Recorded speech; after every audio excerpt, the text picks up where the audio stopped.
going to teach the roundhouse kicking method from his karate style, and this is much different than the snap versions and the Muay Thai round kicks I've been teaching, so pay attention, very good technique.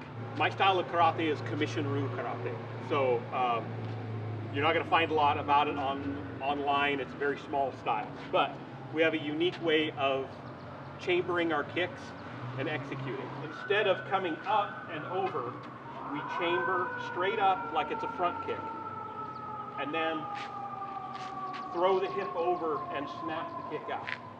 The same thing applies coming from the back. So, and the idea is to not telegraph the kick. You don't know which kick I might be doing. I could be going straight into a front kick. I might do a roundhouse. We swivel on the ball of the foot as the hip is coming over and the leg is straightening out, okay?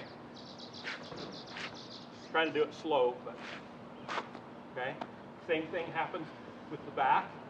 The hip comes over at the same time the foot swivels. Again, the idea here is I might be coming up for a front kick, but I might, and kick his elbow. Don't do that. There, there. Okay, front. If it comes up, it might be a front kick. Might be a roundhouse. Might be a reap. Okay. Yeah, see that? So it's coming up straight, and he has a choice of 4 or more kicks.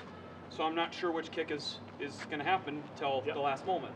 But I know one thing for certain that influenced it was confined spaces. If I want to do a roundhouse the traditional way, I'm in a narrow hallway and I go, which was over-exaggerated.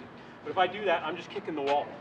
I'm not going to get to my target. So it did develop at least partly because I want to come in and avoid that narrow space.